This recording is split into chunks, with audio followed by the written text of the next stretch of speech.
नमस्कार, मैं assistant professor DS Bashir. मेरे free unique law classes Sri Ganganagar में आपका स्वागत है। हमने डोमेस्टिक वायलेंस की एक सीरीज स्टार्ट कर रखी है। उसमें पीछे हम सेक्शन 7 तक कंप्लीट कर चुके हैं। आज सेक्शन 8 स्टार्ट करेंगे। सेक्शन 8 में हम क्या पढ़ेंगे, ये कहता है कि सेक्शन 8 प्रोटेक्शन ऑफिसर कैसे अपॉइंट किया जाता है।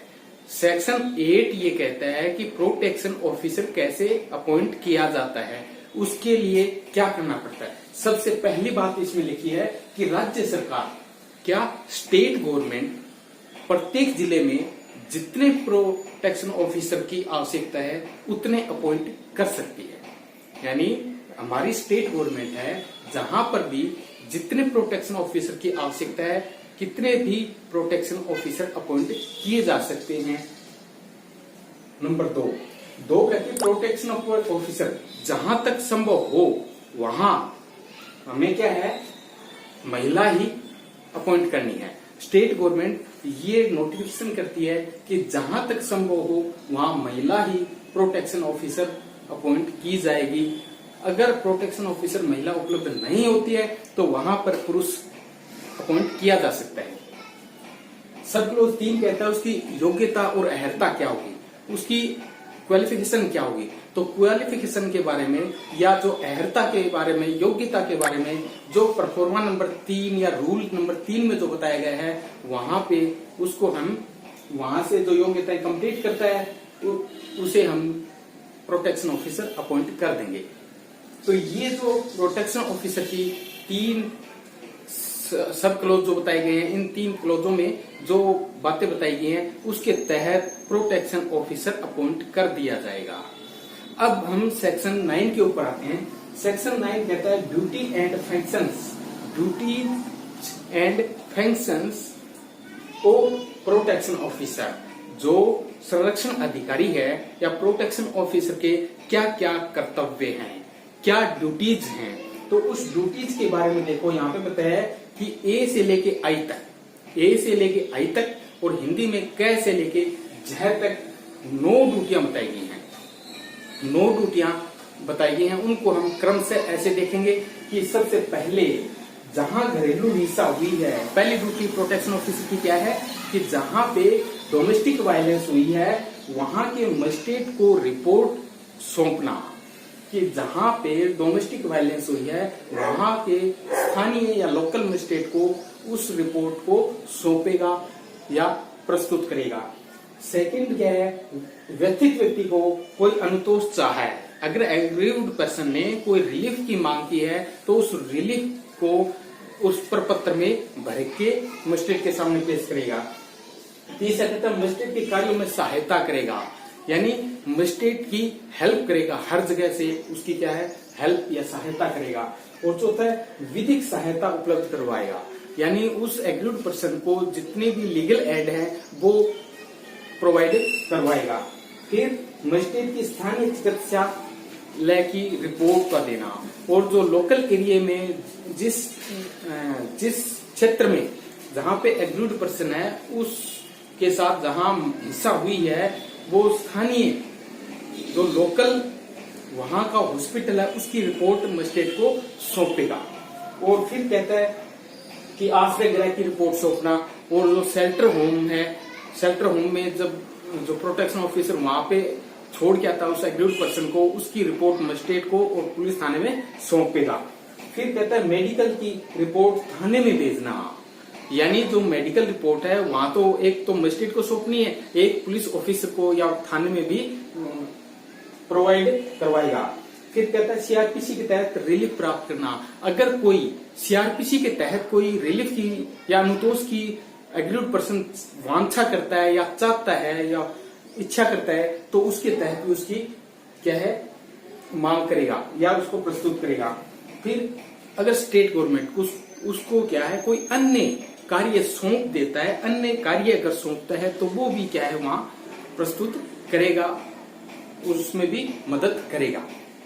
तो ये सेक्शन 9 के तहत क्या है, 9 जो ड्यूटियां बताई गई है इनका विशेषतः प्रोटेक्शन ऑफिसर पालन करेगा। अब हमारा सेक्शन 10 आता है। सेक्शन 10 होता है सर्विस प्रोवाइडर। क्या होता है कि सर्विस प्रोवाइडर ये तो क्या है, स्टेट गवर्नमेंट के द्वारा अपॉइंट किया जाएगा। जो प्रोटेक्शन ऑफिसर है वो स्टेट गवर्नमेंट के द्वारा अपॉइंट किया जाएगा, जबकि जो सर्विस प्रोवाइडर सेक्शन 10 के तहत क्या है, ये एक सामान्य व्यक्ति होता है। ये अगर महिलाओं से संबंधित कोई एनजीओ चलाना चाहता है या कोई रजिस्टर्ड सोसाइटी चलाना चाहता है तो उसको पहले से रजिस्टर्ड करवाना पड़ेगा। 10 के तहत, सेक्शन 10 के तहत वो जो कोई व्यक्ति अगर महिलाओं से संबंधित कोई एनजीओ चलाना चाहता है तो स्टेट गवर्नमेंट से परमिशन लेके, ग्रांट लेकर के उसको क्या रजिस्टर्ड कराएगा। फिर रजिस्टर्ड होने के बाद क्या है, उस एनजीओ को चला सकता है, कार्य कर सकता है। ये एक सब क्लोज 1 में बताएगा। सब क्लोज 2 में कहता है कि रिपोर्ट मजिस्ट्रेट को थाने में सौंपना, कि जो भी जो एनजीओ चलाता है या जो भी ऐसी संस्था चलाता है उसकी रिपोर्ट किसको, मजिस्ट्रेट को सौंपेगा। और तीसरा काम है आवश्यक आश्रम गृह में, कहाँ पे, आश्रम गृह में या शेल्टर होम में उस एग्रीड पर्सन को भेजेगा, छोड़ेगा या सौंप करके आएगा। उसकी रिपोर्ट जैसे ही मजिस्ट्रेट के सामने या पुलिस थाने में सौंपी जाएगी। तो इस प्रकार से सेक्शन 10 हमारा ये बात करता है। तो सेक्शन 9 में ड्यूटीज बताई किसकी, प्रोटेक्शन ऑफिसर की, और सेक्शन 10 में क्या बताया गया है, ड्यूटी किसकी बताई गई है, सर्विस प्रोवाइडर की। फिर सेक्शन 11, सेक्शन 11 इंपोर्टेंट सेक्शन है। सेक्शन 11 को हम क्या है स्किप कर देते हैं, लेकिन इसमें समझने वाली बात है कि हमारी स्टेट गवर्नमेंट के या सेंट्रल गवर्नमेंट की क्या ड्यूटी बनती है। तो सेंट्रल गवर्नमेंट या स्टेट गवर्नमेंट की क्या है, 3 ड्यूटियां बताएगी। Number 1 media. मीडिया क्या है, समय समय पर क्या करेगी, समय समय पर महिला जागृति हेतु या महिलाओं को सचेत करने के लिए, उसके राइट्स के बताने के लिए समय समय पर विज्ञापन जारी किए जाएंगे या विज्ञापन निकाले जाएंगे अखबारों में, टीवी में या प्रिंट मीडिया के द्वारा, कैसे भी हो उनको जागरूक किया जाएगा। दूसरी ड्यूटी क्या है, जो प्रोटेक्शन ऑफिसर है या मजिस्ट्रेट, जो प्रोटेक्शन ऑफिसर और जो मजिस्ट्रेट है उसको समय समय पे ट्रेनिंग की व्यवस्था की जाएगी, उसको समय समय पे ट्रेनिंग दी जाएगी। फिर तीसरा आता है कि जो मंत्रालय के हैं, जो मंत्रालय हैं, अगर वो कोई नियम वगैरह रूल एंड रेगुलेशन बनाते हैं तो उनके बारे में भी जानकारी देना। तो इसकी 3 ड्यूटियां क्या हुई स्टेट गवर्नमेंट की, समय समय पर क्या है विज्ञापन जारी करना, दूसरा क्या है मजिस्ट्रेट और प्रोटेक्शन ऑफिसर को ट्रेनिंग देना, और तीसरा क्या है इस पे ये मंत्रालयों के द्वारा जो रूल एंड रेगुलेशन निकाले जाते हैं उन रूल एंड रेगुलेशनों के तहत क्या है जानकारी देना, उनको एप्लीकेबल करवाना। ये क्या है, ये बातें सारी इसमें बताई गई हैं। तो सेक्शन 8, 9 और 10 हमने पढ़ा है अभी।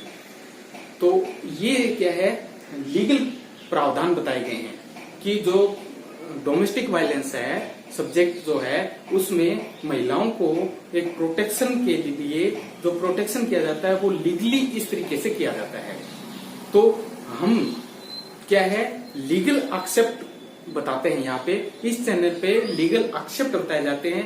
तो यहाँ पे आज मेरे जो पहले वाली जो फर्स्ट वीडियो आई थी उसको किसी व्यक्ति ने देखा होगा और उसने एक मैसेज डाला मेरे को कि सर मेरी क्या है वाइफ ने सेक्शन 9 के तहत एप्लीकेशन लगा रखी है और उसका कोई भी एविडेंस नहीं बनता है, कोई भी किसी प्रकार का एविडेंस नहीं बनता है, फिर भी मेरे को बेकार में ही परेशान किया जा रहा है, इस संबंध में कोई राय दीजिए। तो मैंने उसको कहा कि आप कॉल मी, मुझे कॉल कीजिए। तो उसने अपने मन में ये सोच लिया कि सर को मैं कॉल करूंगा तो कहीं वो क्या है फीस नहीं मांग ले। तो मैं ये उसको बताना चाहता हूं, अगर वीडियो को वो देखे तो मैं बताना चाहता हूं कि ये फ्री क्लासेज हैं, राय हमारे को जितना पता होगा उसको 100% या 100% हम देने की कोशिश करेंगे। उसकी कोई फीस नहीं होगी। ये बातें क्या मैसेज पे लिखी नहीं जाती, या कुछ हमें वो मैसेज पे लिखेगा, हम कुछ समझेंगे, वो कुछ समझेगा, तो कन्वर्सेशन ठीक से नहीं हो पाएगा, राइट ठीक से नहीं दे पाएंगे। तो हम क्या है उसको लीगल एक्सेप्ट ही बता सकते हैं। जो प्रैक्टिकल एक्सेप्ट तो जो उसका एडवोकेट है वो ही कर पाएगा। यानी जो कार्य उसका एडवोकेट कर रहा है उसी को करने दीजिए। हम उसको एक लीगली राय जरूर बता सकते हैं, इससे ज्यादा हम नहीं बता सकते उसको। कुछ क्या है हमारे भी रिस्ट्रिक्शन या प्रतिबंध होते हैं, तो जितना हो सकता है उतना हम बता सकते हैं। और इस सेशन के द्वारा अगर किसी को कोई फायदा हो तो इस वीडियो को आगे से आगे क्या है शेयर करना। और एक कॉल और आया था मेरे पास कि एक महिला थी, उसने कहा कि मास्टर जी ते पढ़ाओ तो अच्छो हो, माने नियम के ते बताओ, बस थोड़ा समझ में कौन है, बातें तो सारी अच्छी बताओ होते माने, लेकिन मारे कुछ समझ में कौन आवते माने थोड़ा सो बागड़ी में भी बताया करो। तो बागड़ी में तो बताएं कैसे, क्योंकि ये लीगल एक्सेप्ट है तो इसको बागड़ी में हम बता नहीं सकते। यानी कहने का अर्थ ये है, अगर वो भी इस वीडियो को देखे तो सीधी सीधी बात यह है कि सबसे पहले तो महिला जो होती है अपनी बच्ची को मिसगाइड नहीं करे। यानी इस वीडियो के माध्यम से यही मैसेज देना चाहता हूं कि अपनी बच्ची को जिस हिसाब से उसने बच्चे की तरह यानी पुरुष की या बालक की तरह से पाला है, यहाँ उसने थोड़ी सी गलती की है। अगर वो उसको बच्ची की तरह ही पाले, यानी बच्ची वाले गुण या क्वालिटी उसको दी जाए, तो शायद वो आगे जाकर के सेट हो सकती है। अन्यथा वो उस नए परिवार में जब जाती है तो वो सेट नहीं हो पाती, और ये टूटने का क्या है रीजन भी हो सकता है। तो उसको पॉजिटिव वे में लेते हुए अपनी बच्ची को समझाया जाए।